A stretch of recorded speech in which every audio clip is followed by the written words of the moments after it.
Вот такое красивое помещение, где сегодня мы сдаем вот такой бассейн в эксплуатацию.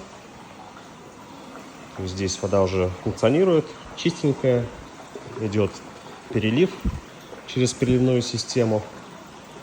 Установлен противоток, такая лестница двухсоставная, подсветочка работает.